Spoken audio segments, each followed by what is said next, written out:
आणि आता आपण पाहूयात आवाज लोकशाहीचा।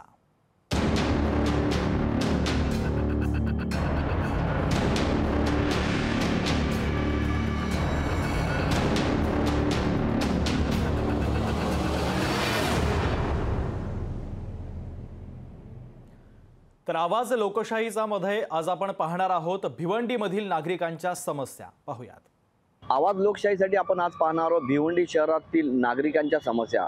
महानगरपालिका हद्दीमध्ये कचऱ्याची समस्या बिकट बनली असून ठिकठिकाणी कचरा साचल्याने नागरिकांचे आरोग्यही धोक्यात आले। त्यामुळे पालिका प्रशासनावर नागरिकांकडून ओरड होताना दिसत आहे। कचरा संदर्भात जो विषय आहे तो जवळजवळ 8 10 दिवस उचलला जात नाही।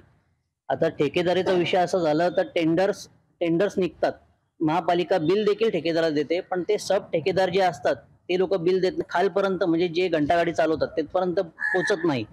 त्याच्यामुळे त्यांचा डिझेलचा विषय, त्यांच्या माणसांचा पगार जे काय राहतो त्यामुळे सगळे ते घंटागाडी बंद करतात आणि त्यामुळे तो कचऱ्याचा प्रश्न जो आहे तो उद्भवतो आणि त्या कचऱ्यामुळे नागरिकांचं आरोग्य धोक्यात आहे।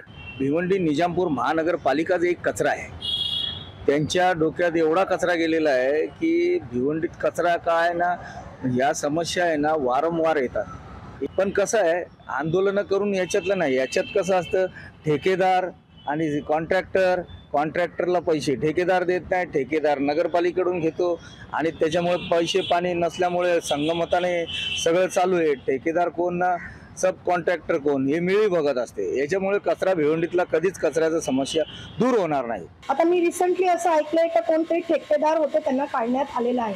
मग तुम्ही काढलाय तर तुम्ही त्याच्यासाठी प्लॅन बी रेडी ठेवायला पाहिजे होतं। 4 5 दिवस तुम्ही कचरा असं साठवून ठेवतात, याला काही अर्थ नाहीये। आता ती वेळ पण नाही, पण सध्या हा कचराचा साम्राज्य आता क्लिअरली दिसतोय। दर 5-6 दिवसानंतरच कचरा उचलतात, रोज उचलत नाही। टेंडर तुम्ही पास करतात तर कसं करतात टेंडर पास करण्याची काय पद्धत असते? जर तुम्हाला टेंडर नाही होत बरोबर द्यायला, मग तुम्ही गव्हर्नमेंटला डायरेक्ट तुम्ही वरच्या गव्हर्नमेंटला पाठवा, तुमच्याशी नाही होत तर।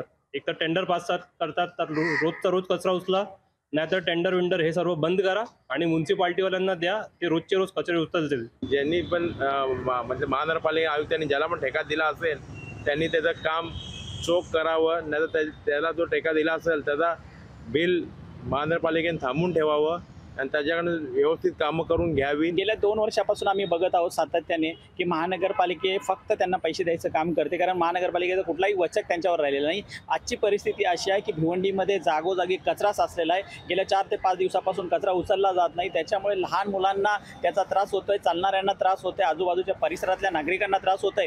ठेकेदारांनी ॲडमिट भूमिका घेतली, पण आयुक्त देखील त्यांच्यावर कुठल्या प्रकारचा गुन्हा दाखल देखील करायला तयार नाहीयेत। तर महानगरपालिकेने आता स्वतःहून पुढे येऊन तो जो कचरा पडलेला आहे जागोजागी तो उचलावा आणि शहर स्वच्छ करावे, जेणेकरून शहरातल्या नागरिकांचं आरोग्य जे आहे ते धोक्यात येणार नाही। दरवर्षी कोट्यवधी रुपयाचा ठेका कचरा उचलण्यासाठी काढते, पण यामध्ये मेन गोम अशी आहे की जो कचरा उचलणारा मेन ठेकेदार आहे हा सब कॉन्ट्रॅक्टर नेमतो आणि हे सब कॉन्ट्रॅक्टर कोण आहेत? हे स्थानिक लोकप्रतिनिधी आहेत भिवंडीतले, जे भ्रष्टाचारांनी बरबडलेले आहेत। हा सब कॉन्ट्रॅक्ट दिल्यामुळे इथं त्या दोघांमुळे पैशावरनं वाद असल्यामुळे कचरा उचलला जात नाही आणि महानगरपालिकेची सगळ्यांना माहिती आहे टक्केवारी चालते। तर मग आज भिवंडीची कंडिशन अशी वर्स्ट झाली आहे की धारावी झोपडपट्टी पण भिवंडीपेक्षा धारावी झोपडपट्टी भारी ही भिवंडीची हालत झाली आहे। जो ठेकेदार आहे तो फक्त कागदापुरतीच असतो आणि इथे जे चालवणारे आहे, जे इकडचे स्थानिक लोकप्रतिनिधी असल्या कारणामुळे महापालिका त्यांच्यावरती वचक नाही ठेवू शकत, म्हणून आज भिवंडीची समस्या कचऱ्याची समस्या उद्भवली आहे। त्यांनी संबंधित ठेकेदाराला देऊन ते ठेका देऊन सगळा कचरा उचलणं, परंतु गेल्या अनेक दिवसांपासून आपण बघतो की भिवंडी शहराच्या नाक्यावर रस्त्यावर खूप मोठ्या प्रमाणामध्ये कचरा साठलेला आहे। याच्यात रोगराईमध्ये वाढ होते, दुर्गंधीमध्ये वाढ होते आणि शहरातल्या नागरिकांना आपलं जीवन जगणं सुद्धा मुश्किल झालेलं आहे। रस्त्यावर चालता सुद्धा येत नाही, इतक्या मोठ्या प्रमाणामध्ये कचरा पसरलेला आहे आणि संपूर्ण महानगरपालिका या सगळ्या विषयामध्ये नाकाम झालेली आहे, फेल झालेली आहे असं आम्हाला भिवंडीकरांना वाटतं। तरी शहरामध्ये ठिकठिकाणी साचलेल्या कचऱ्यामुळे नागरिक त्रस्त झाले, तरी पालिका प्रशासन या समस्येकडे लक्ष देणार का, असा सवाल येथील जे स्थानिक नागरिक आहेत ते करतायत। अभिजित हिरे, लोकशाही न्यूज, भिवंडी। लोकशाही मराठी ऐका, पहा, जागरूक रहा।